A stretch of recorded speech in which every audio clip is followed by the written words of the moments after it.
Flight 1549, the Hudson River Rescue. On a crisp winter morning in New York City, January 15, 2009, the sun barely peeked over the horizon as the metropolis bustled with its usual energy. Among the countless people preparing to start their day were the 150 passengers boarding U.S. Airways Flight 1549, a routine domestic flight from New York's LaGuardia Airport to Charlotte Douglas International Airport in North Carolina. No one on board could have imagined that they were about to become part of one of the most extraordinary events in aviation history. As the passengers settled into their seats, the mood was casual, typical of a flight where people were headed home, on business, or beginning a new chapter in their lives. In the cockpit were Captain Chesley Sully Sullenberger, a veteran pilot with over 40 years of flying experience, and First Officer Jeffrey Skiles, who was equally competent, though less experienced in that particular aircraft, the Airbus A320. Despite their professional demeanor, both men were entirely unaware that their skills would soon be put to the ultimate test. At 3:25 p.m., Flight 1549 pushed back from the gate and began its taxi toward the runway. Within a few minutes, air traffic control cleared them for takeoff, and the Airbus A320 smoothly ascended into the cold winter sky. As the plane climbed to an altitude of around 3,000 feet, the passengers gazed out of their windows, taking in a spectacular view of the New York City skyline. The world seemed tranquil, with the plane's ascent appearing as routine as ever.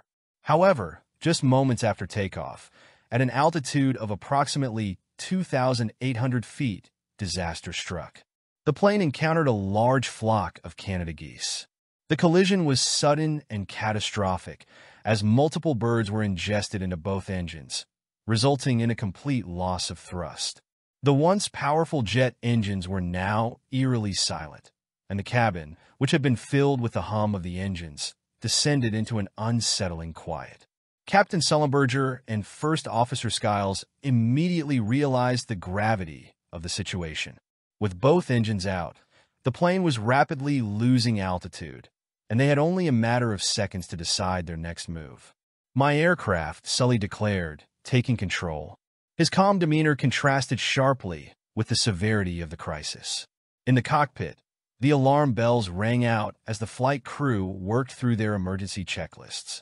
The options were limited and time was running out. LaGuardia Airport, from which they had just departed, was too far to reach. Teterboro Airport in New Jersey was suggested by air traffic control, but Sully quickly realized that even this nearby airfield was beyond their grasp. The plane was simply descending too quickly. As the aircraft continued its rapid descent, Sullenberger made a fateful decision. Scanning the landscape below, he saw the Hudson River, a wide, unobstructed stretch of water cutting through the heart of New York City. It was a daring choice, one few pilots would consider, but in his mind, it was the only choice that offered a chance of survival.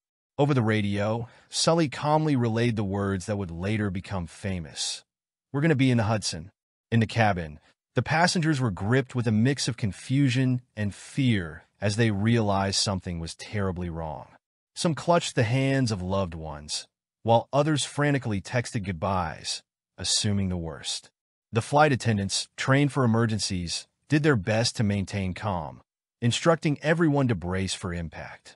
As the Hudson River loomed closer, Sully and Skiles worked in tandem, preparing the aircraft for an unprecedented water landing. The stakes couldn't have been higher. A miscalculation could result in the plane breaking apart or flipping over upon impact. But Sully's decades of experience guided his hand as he adjusted the controls, aiming to touch down as smoothly as possible. At 3:31 p.m., just 6 minutes after takeoff, Flight 1549 made contact with the water. The Airbus A320 skidded across the river surface, sending up a massive spray of water before coming to a halt. Inside, the passengers were jolted by the impact, but the fuselage held together. The plane, incredibly, was intact. For a brief moment, there was an eerie silence, followed by a chorus of relieved gasps and sobs. But the danger was far from over. The aircraft, now floating on the frigid river, was taking on water rapidly. It was clear to everyone on board that they needed to evacuate immediately. Captain Sullenberger quickly opened the cockpit door, assessing the situation in the cabin. He knew that the safety of the passengers depended on a swift and orderly evacuation. The flight attendants sprang into action, opening the emergency exits and deploying the inflatable slides, which also served as life rafts. Passengers scrambled to exit the plane, many standing on the wings as the cold wind whipped around them, some knee-deep in freezing water. Meanwhile, the situation on the river had not gone unnoticed. The massive splashdown had caught the attention of ferry operators, tugboats, and local authorities along the Hudson. Within minutes, rescue boats began converging on the scene, their crews ready to assist in what was already being called a miracle. Ferry Captain Vincent Lombardi was among the first to arrive, steering his boat toward the stranded plane. As he pulled alongside, he and his crew helped the dazed and shivering passengers onto their vessel, providing blankets and reassurance. Other boats followed suit, with a coordinated rescue effort unfolding as more and more passengers were plucked from the icy waters. Back on the plane, Sully and Skiles moved through the cabin, ensuring that everyone had evacuated. Sully was the last to leave the sinking aircraft, a true captain in every sense. By the time he stepped onto a rescue boat, every one of the 150 passengers and 5 crew members had safely escaped the plane. Not a single life was lost. The passengers and crew, now safely aboard the rescue boats, were ferried to nearby docks, where emergency responders waited to provide medical attention. Some suffered from hypothermia due to the freezing temperatures, but there were no serious injuries. In the following hours, the passengers reunited with loved ones, their stories of survival beginning to spread across the nation. The media quickly dubbed the event the Miracle on the Hudson, a fitting name for a feat that seemed almost impossible. Captain Sullenberger was hailed as a hero, though he remained humble, crediting the successful landing to the combined efforts of his crew, the flight attendants, and the swift actions of the rescuers. He also acknowledged the rigorous training and experience that had prepared him for such an extraordinary situation. In the days and weeks that followed, Flight 1549 was the subject of intense investigation by the National Transportation Safety Board, NTSB. The investigation confirmed that the dual-engine failure was caused by the bird strike, and it praised the actions of the flight crew, particularly Sullenberger, whose quick thinking and exceptional piloting had averted what could have been a major tragedy. The story of Flight 1549 captured the hearts of people around the world, serving as a testament to human resilience, courage, and the importance of preparation.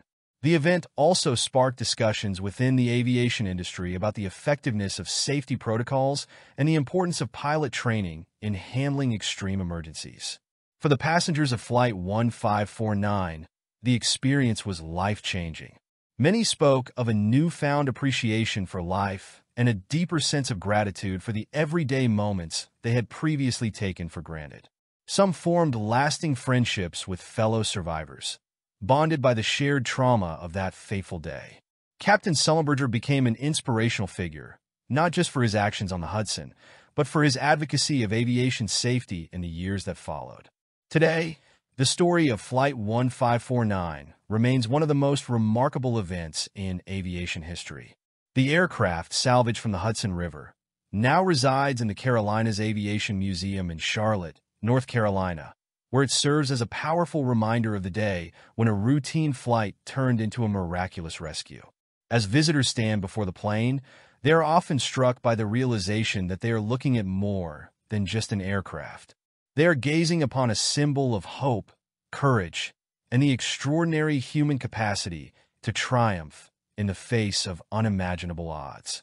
The Miracle on the Hudson is not just a story of survival. It is a story of what it means to be truly human.